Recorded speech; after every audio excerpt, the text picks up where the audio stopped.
this one, officer. Well, hey guys, welcome back. Say hi, Dave. Welcome back to another 0 to 60. We are trying to get to the bottom of the fueling issues on the E39. So those videos that went up last night, hopefully you guys have seen them, but we actually properly started logging this vehicle under load, and we got the AFR gauge working. Now, we noticed even the first time we looked at the logs, it seemed like it was getting a bit lean. Up the top of the rev range? Yes. Now, we initially thought it might be due to oxygen sensors learning, DME redoing adaptations, a lot of things that go into making the DME pump the amount of fuel in that it wants to pump in. Reset adaptations, we did another log after that video, and it was similar, although it seemed a little bit better. A little tiny bit better. We stopped hitting, because I think we hit 16 at the top on that first one, which is just crazy. It's dangerous. But on the second one, I think it only got to low 15s. But it's still not right. And HD Performance, he saw the log, I sent him the logs, and then he actually saw the adaptation log go up as well. And he said that is still not good. That is really not good. And when he set up the logging software for me, he actually took a copy of the factory ESS tune, so he had that there. And he said, look, I don't want you driving the car like that. Plus, you need to get to the bottom of this fueling issue. So he said, I'm just going to add some more fuel up top and try and sort this leaning issue out. So that's basically all he did. He quickly did it. It took him like 10 minutes. It was incredible. Come back up, remoted into the car and loaded it for me. So that's what we've got to test today. Now, he was actually saying that this map that's on there now should target 11 AFR all the way, well, actually from 5,000 right through to 7. Yeah, which on the last logs we did, it was actually okay up to about 5.5 grand, maybe above 6. It really started to lean out.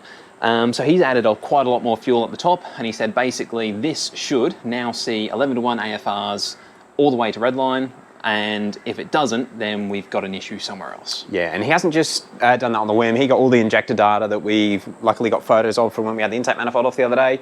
Yeah, it should hit 11 AFR on the dot. Yeah. If it doesn't, we've basically got a fuel supply problem, and that'll be another can of worms. Yeah, I wouldn't be surprised if that is the case, but I'm hoping that... Well, actually, I'm not even sure if I am hoping that this will fix it, just with more fuel, because I kind of want the... I kind of want to be able to just keep adding more fuel, and especially if we start doing like an ethanol blend. So, but we'll see what happens. We'll have to plug the laptop in again. Let's go do some logs. Do it.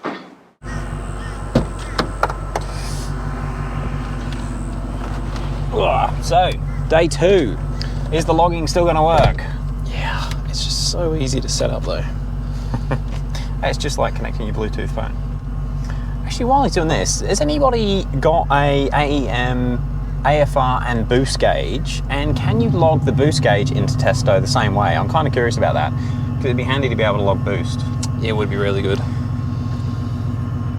COM3, that'll be us. Is it connecting? Air fuel ratio is working. Hell yes. And I'll just grab some other information. The thing I really like about doing these logs is I just get to sit here and enjoy the sound of the car and not stress about anything breaking, because it's not mine. It's quite nice. Anyway, you'll see us once we get out on the road and we've got some heat in it, and we'll see what this AFR is doing. And I just wanted to mention, a couple of guys actually said, why don't we log fuel pressure? These don't actually have a fuel pressure sensor, so we can't log the fuel pressure. And I also wanted to touch on the fact, why didn't we notice it was running lean before? And we've had 2 sensors in this gauge. This is the 3rd one, and the first one didn't work at all. And the second sensor that was in there, which actually come out of my M54, it was also just super erratic. Like, you couldn't really tell what the AFRs were doing. Sometimes it would read high, and then sometimes it would come back down during the pulls that we were doing. It didn't seem scary, although it turns out it was scary.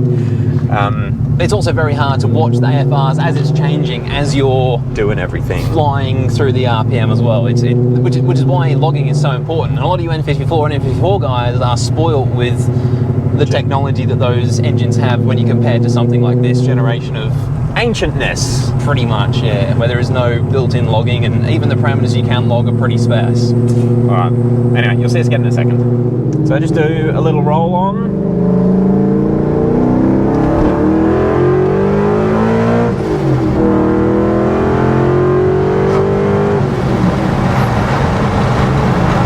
So that's not really a proper log, but it looks like it was leaning out then as well. And that wasn't a really full load, yeah. Wow, okay, shit. Yeah. We'll see, we'll see. And let's load her up and see what it does. Just go a little bit further, then go from here. Alright. You ready? Yep. Is she logging? Yep.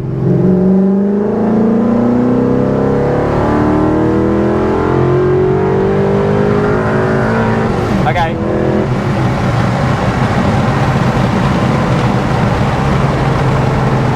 So that was better, but she still leaned out. That went out to about 13 at the top of the revs. Did it? So it's getting better, but it's not right, which makes me think it's a fuel pressure problem. Interesting. Because I guess what Haas is doing is increasing duty cycle on the injectors. So the injectors are going to be opening more often now, but they're not opening enough to get the flow right. So even though he's opening them up heaps more, it's getting better, but there's still not enough fuel. If only we could log fuel pressure. Yeah. Yeah, that's the benefits of having sensors on everything, hey? But I think we'll get back. We'll send this off to HTE, and I think we need to maybe have a look in the fuel tank and just see what the hell's going on with the fuel pump. yeah, well, I wouldn't mind actually having a look at that log because, and just seeing where it does start dropping off, and if it is right at the top of the rev range, then maybe, yeah, probably it's just maybe it could be just something with a pump. Fuel pump. All right, see you guys in a sec. Okay, so I've actually just opened up Testo's viewing software. It's not brilliant, but over here we've got all the variables, the ones that we want to pay attention to. That one at the bottom, 130682, that's the AFR. All these ones are timing, and then we've got RPMs as blue. Green one is pedal position, and then the red is intake temp. And you can see here, this is the pull, the blue RPMs rising up. And as we get up to the top of the pull, we're around 11. We're supposed to be targeting 11.0. So it never actually hits 11.0. And as we get to the top of the pool, right there, we're at 13.1, 13.2. So she's leaning out. Time for some deeper diving. Yes. I want to see inside the fuel tank. See what's going on. It's probably the best place to start. Yep. So they have two sort of, I don't know, call them modules that go into the fuel tanks. They're actually just fuel level senders, so it balances out the left and right of the tank to average out how much fuel's in there. But the one on the driver's side, or the right-hand side of the vehicle, that one's actually supposed to have the fuel pump in it. And you can see there, it's got those extra thick wires, and it does. Now this car is actually supposed to have a upgraded fuel pump. It's going to be interesting to see what's in there. If it does, yeah. I'm going to get my fuel tank ring tool. Okay, so we've got the top or the hat off the fuel pump. The line that goes to the fuel regulator is still connected. Well, we reconnected it. We've got power going to it, but we're suspecting that maybe this hose is split.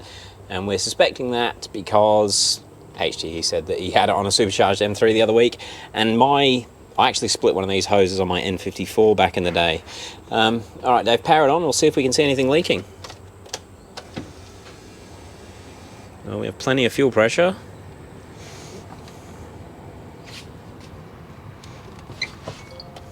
Oh, I'm falling. I'm falling into the fuel tank. It's alright, doesn't it? I can't really tell. Can you hold the camera? Oh. Yeah, that doesn't appear to be weeping. No, that doesn't look like it's leaking. Cool. I'm going to take the pump down. Just have a look. Yep. Yes, you got it out. What does it look like? Well, it says Germany and BMW on it. So probably not an upgraded fuel pump. I don't think so. Yeah, shit. It says BMW on it. Yeah, it's So definitely... It's probably a stock pump. I wonder if it's just coming to the end of its life and running out of fuel. when it's supposed to be really high pressure. It's possible, isn't it? Is there much shit in the bottom? There was a little bit of Oh, sorry. tip and fuel. There is a little bit of junk in the bottom of the tank, to be honest, in the bucket. But I meant in the filter. Because, I mean, this is 20 years old, this filter. Assuming it hasn't been changed. It's not too bad, to be fair. I've seen much worse. Lucky we don't smoke. Yeah, a lot of fuels in this shit at the moment. So we've got an option. I've got a spare Walbro 450. Should we try and fit that now while we're in here? See if it makes a difference? See if it makes a difference. In case this is just on its last legs. Yeah. It's possible, hey? Do you know if there's any issues running a 450 on the stock wiring? Nah, it should be fine. The only other thing that it could be is possibly something to do with the regulator. Yeah. If it's clogging up, maybe. the main fuel filter. Yeah. Possible. What dies more often, fuel filters or fuel pumps? I know fuel pumps do go in these. Yeah. Let's see if we can work a 450 in there somehow. All right, guys, we are clutching at straws here.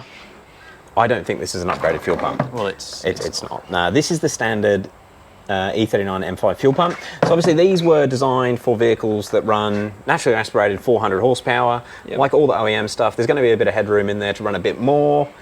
And to be fair, the ECS kits on a standard tune, they're not too wild, are they? not at all, no. So, I mean, it's probably expected to be running around 500, 550 horsepower. We could just literally be at the limits of this pump.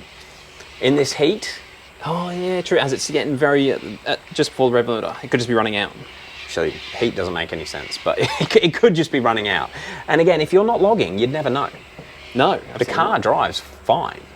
And it's also getting a bit of age to it. So maybe it's lost 10% of its performance and we're on the limits of its new performance.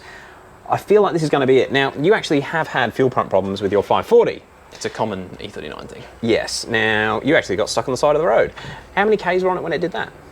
260 odd. Yeah, 250-ish. So about 20% less than the M5's done. If this has always had nice fuel, this could be the original pump. It wouldn't be completely unheard of. But when you had that problem, you actually just took the pump out of your parts car. You took the whole assembly out, but you did go, shit, that one's also done 200,000 Ks. So you bought a brand new one ready to go in. Yep. Now this is a 540 fuel pump assembly, and I've taken the M5 one apart now, but they are They look identical. identical. Top of the pumps have all the same fittings and plugs. Pump's the same shape.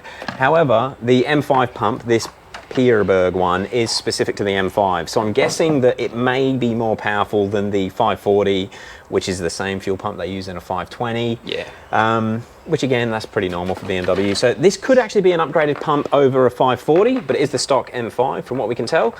That means we can't just plug the brand new E39 pump in and test it. This is because what- it's, yeah. because it's not M5 ready. Yeah, it's not rated anyway, so that is essentially a downgrade from that one when it's in perfect condition. What we've got, I actually keep spare Walbro 450s, you know, because M54 life. This is just an eBay pump. I've had two of them in my car. I've got a genuine one in at the moment. Actually, my secondary pump is a China one. We're going to try and run this. Now, this is a Walbro 450. These are generally rated for good to up to like 600 horsepower. Yep. So we should be well and truly in the clear with this setup on the M5 at the moment. However, It doesn't quite fit. no, it is a fatter pump. It won't just slide down into the pump. So we've got to do some dodginess. And this is why we went and got this one, because I didn't want to cut David's, and it'll be my fault if I fuck this up. It will. Dave will get mad at me. I didn't want to cut this up if we don't have a replacement, but it is exactly the same as the aftermarket one. So worst case scenario, if cutting up this one doesn't work, we've got a brand new housing there ready to go. So Dave, I think I'm going to get some side cutters and we're going to see if we can mount the Walbro into there. And then, all right, and then just zip tie in or something. Zip ties for the win. Cool. All right.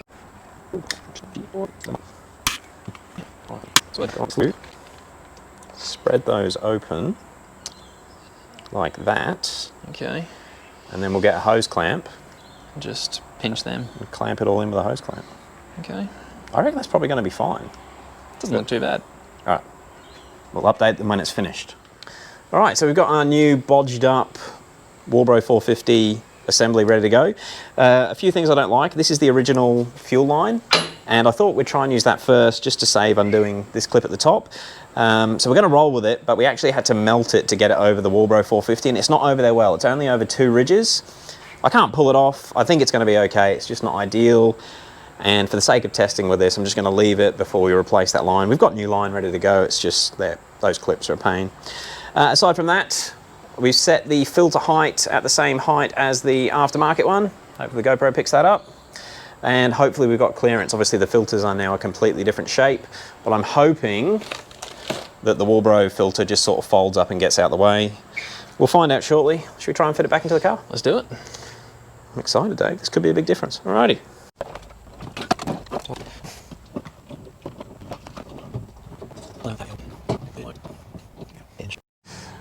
So we tried to get it in and then we realised the actual top hose is a problem.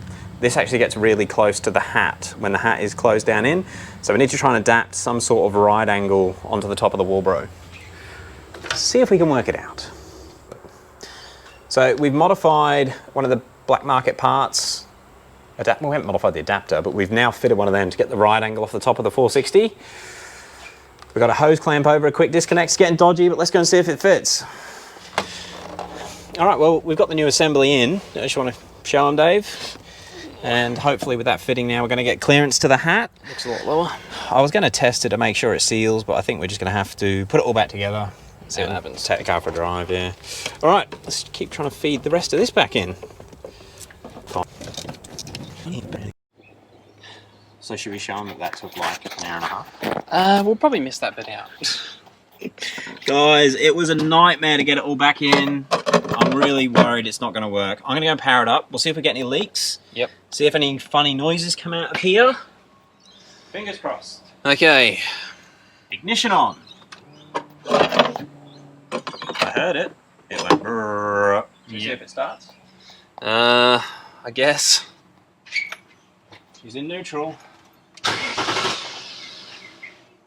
It's alright, we ran it. We ran out of fuel, We yeah. ran out of fuel.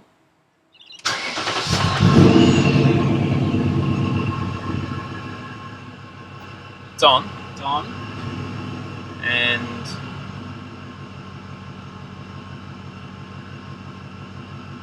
it's quite rich for idle. Which is what I was expecting with the Walbro. But it should sort itself out, right? Let's give it a couple of minutes of idling and we'll just make sure we've got no funny leaks or anything. Oh yeah, she's leaned out. Okay. Okay.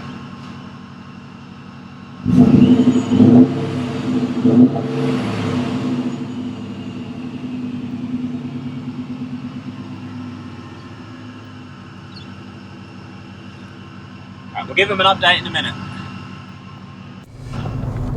Okay, we are heading out. Laptop, AFR gauge, Chinese Walbro. Wish us luck. We should be able to tell pretty much straight away. I don't even think you'll need to do a log. We've been watching these enough now to know exactly what the hell's going on. Let's go and see, Dave. All right, let's head. So because we're running the car without the rear seats in, just so we got easy access if this fuel pump install plays up, the gearbox whine that we thought we could hear, because the whine would like come through the boot here, is 10 times louder without the back seats in. So I'm guessing that whine is the diff, not the gearbox that we thought it was. Well, there you go. It might just need some nice fluid. Load it up now, you ready? Yep. It's louder, but it's still... Maybe a bit more load than that. Go fourth. Fourth of one. Oh, there it is. Wow. That's a diff. Loud, man. Wow. It's funny, and it comes through there when you load it up a lot more. Anyway, just thought we'd share that with the camera. Joys of cars. It might just need fluid. It might be low on oil or something. Fingers crossed. Okay. Go back to third. So just going to roll on as we go on the highway.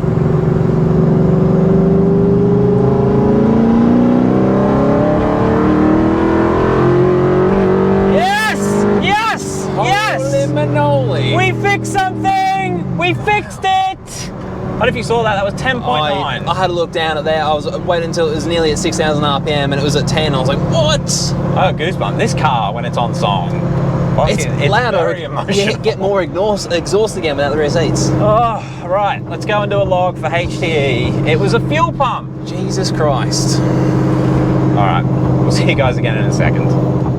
Third gear. Yep.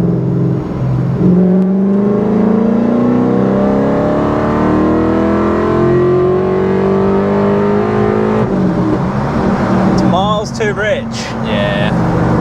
Miles too rich. But at least we got the log. I think maybe do one more. Maybe do one more. Another log? Yeah, for HTE. Okay. Good to go.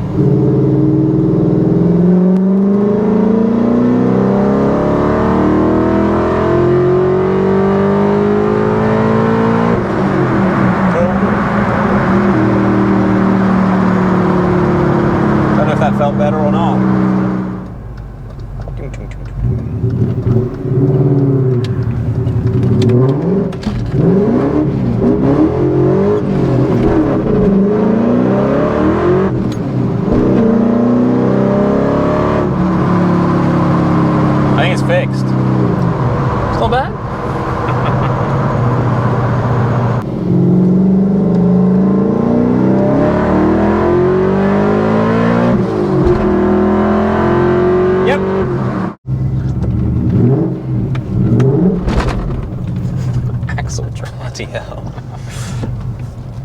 Bloody hell. Well guys, we're back. We ended up doing another couple of logs, and we ended up actually putting the original base map, which is the ESS tune, back on the car. And well, basically because after the first log with the adjusted extra fuel map to try and not let it lean out at the top, there was just way too much fuel. Yeah. Now that it's actually getting proper fuel pressure at the fuel pump, yeah, it actually went off of the AFR gauge. It was maxing out for richness. yeah, I can't remember if we ended up filming it because it was all got a bit crazy, and man, it took way too long to put that fuel pump back in. But yeah, on the map that had the extra fuel, it was going full rich, like 10 on the AFR. So I mean, that could have been happening as well, because if it is running higher pressure, now the injector timing might be out a little bit. I don't really know. Somebody might know. I would have thought that the fuel reg should sort out the pressure anyway. I don't know. We will learn though. We will learn. Anyway, it was getting way too much fuel, so we did flash the stock unadjusted ESS map. And she ran fine. In fact, we've got that on Data's app, all ready to go. And she is quite rich as well. Yeah, so this is the last log we did today, and all I've got at the moment is just RPMs, which is the grey line going up, and then the AFR down the bottom. So where yesterday's the AFRs would go up here, now as we go up in the rev range, she just gets richer, which is the safer and nicer way to go. And you can see right there around the top end. Also keep in mind that the way that the serial connection syncs, these may be slightly out of time. But long story short, yeah, we're down in the 11s. In fact, we hit 10 on that one, 10.7, but way more fuel than what we're getting yesterday. In fact, I'll try and show you yesterday's logs. We've got RPMs, we'll just add air fuel to it. And this is with a map that's got way more fuel in it, and it leans right out. So yeah, there's just not enough fuel getting to the injectors. Where's the pump? Where is the pump? It was this. You'd never know if you weren't logging.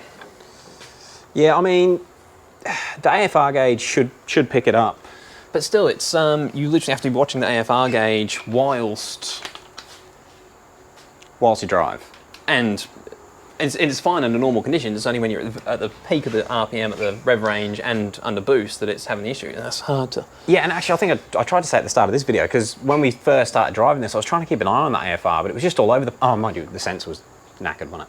Initially, yeah, as well. Well, I think we got one drive out of that sensor once you got it registered, and then... Yes, correct. Anyway, we're getting somewhere. You've got safe AFRs, Dave. Definitely a step in the right... I'm so glad that I didn't absolutely rape the shit out of it. At Euroday. Yes. Euroday, it would have been running lean. And I was so close to getting this Euroday. It was just that mold that held it back, but she was dangerous. So that would have been bad. Right, what's next? Oh, I suppose get a tune off HDE. And ESS will have a safe tune. It's not going to be 100%. It's like a blanket tune for everyone. Well, yeah, it is. It's yeah, that's what it is. So there's plenty more to do. All right, send it off there. I'll get this edited. You're going to see if you can work out why the diff's a bit whiny. Yeah, it turns out that's the diff. So that's the next thing. All right, guys, we'll catch you on the next one. Peace.